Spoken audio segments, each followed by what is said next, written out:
Now, you all know Kevin Sorbo, great actor, and he's a great producer, too. And he's got this fantastic new documentary coming out, Hollywood Takeover, China's Control in the Film Industry. Kevin, how are you, my friend? I'm very fine. Good to talk to you, sir.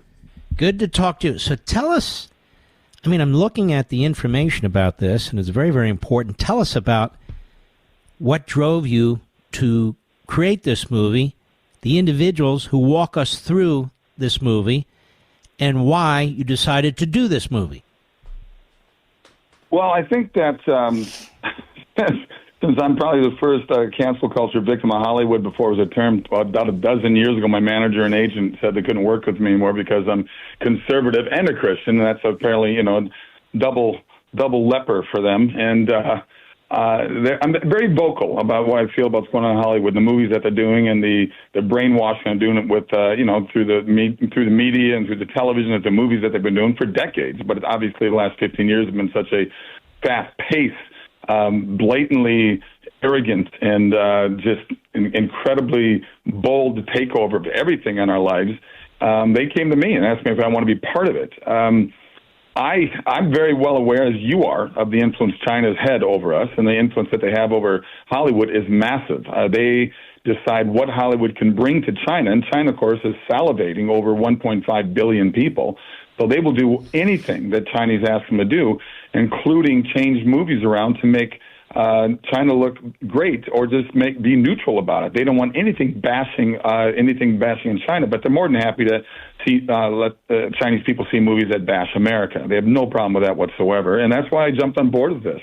It's a wonderful look. I love documentaries. I've got 3 more coming out later this year, and it's just been an avenue that I've really found fascinating over the last 10 years. So I've been kind of doing a lot of that, as well as the independent movies that I'm doing. So walk us through this a little bit. What is it that your documentary does here? It looks at different aspects of Hollywood. You have certain individuals who help, journey us through this and provide us with information about it, correct? Well, there's a number of people you'll certainly know in there. I'm sure you know of Jason Jones, Steve Yates, Christian Toto. There's a number of people you probably talked to yourself, Nick Searcy. Right. So it really follows Chris Fenton. Of course, my wife's in it, too. She wants to make sure that she gets her plug, and Sam's in it as well. She should. But, yes, of course. And it really follows the journey, though, of Chris Fenton more than anything. And he's a former Hollywood executive that did big blockbuster movies, Iron Man, many other of these $300 million budget movies. And Tiffany Meyer is an investigative news reporter, and she's the one that really guides everybody through this. But it's Chris waking up to the fact that he is now realizing that they're capitulating to everything Chinese is asking them to do.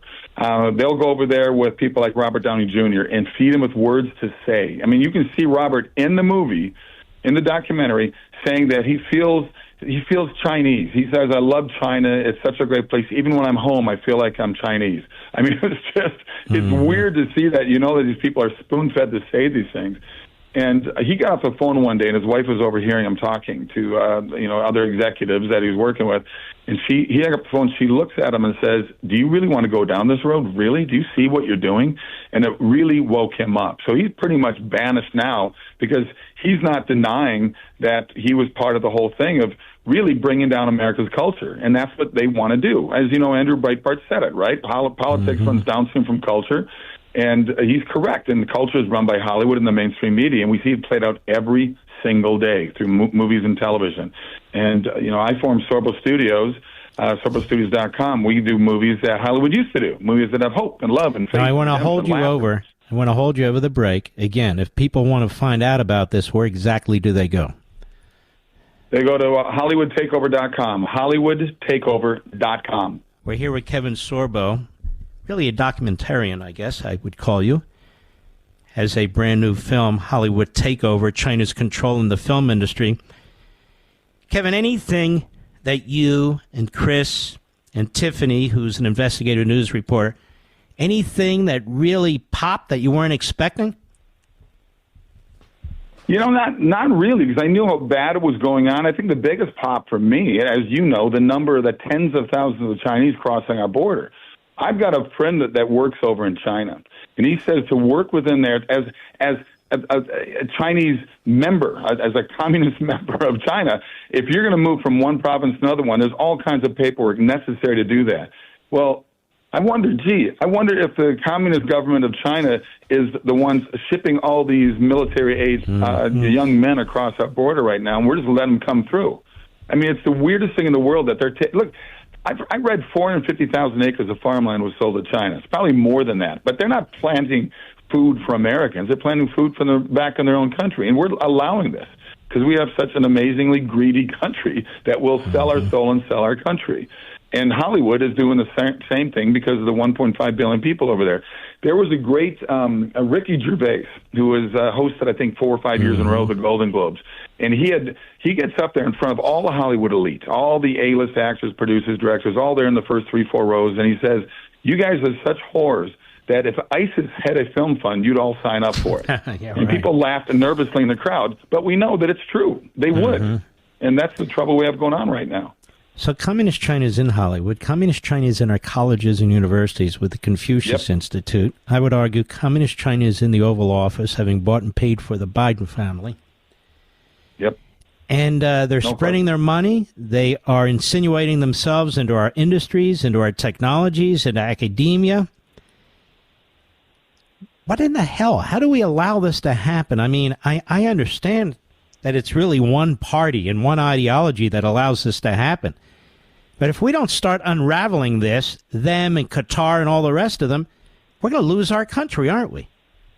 Well, we got to wake up the lions. The sheep are going to be sheep. I mean, it's incredible that people are so complacent. I think that apathy is the biggest killer in America right now. People are, well, what can we do? I honestly believe that our government is worse now than the British monarchy was when we went to the Revolutionary War over a 2-cent sales tax. I mean, it's gotten so much worse now, and yet every day, we just let them take another inch. Oh, it's not asking. This is one more thing we got to do. And before we realize that decades have gone by, and they've taken miles and miles and miles away from our freedoms.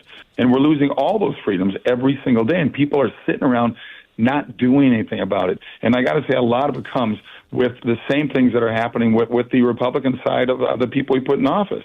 Wake up. I mean, this is crazy what's going on.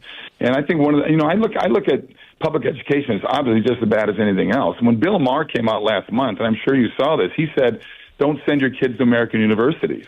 And I thought, wow, even Bill's waking up, because Bill's probably more of a JFK Democrat than what's going on with the Democrat Party today. It's just crazy what they're doing, and we're letting them do it. Homeschool, I think one of the blessings of COVID was 2 million more kids are now homeschooling. But we've got to get these kids to wake up. I think the majority of under 30-year-olds think socialism and Marxism is a good thing. And it's just they have no idea what the road they're going down and how they're destroying this country. And when they do, they're going to scratch their heads and go, gee, what happened? I guess it's the Republicans' fault. That's Kevin Sorbo. Man, you ought to run for office or something. But why ruin your family? You don't want to put them through that. Fantastic new documentary, Hollywood Takeover, China's Control in the Film Industry. Go to HollywoodTakeover.com. That's HollywoodTakeover.com. Kevin Sorbo, thank you for doing this. Thank you for your patriotism. God bless you, my friend. Thank you so much. SorboStudios.com. All the answers are right there, sir. SorboStudios.com. SorboStudios.com. All right, take care, brother.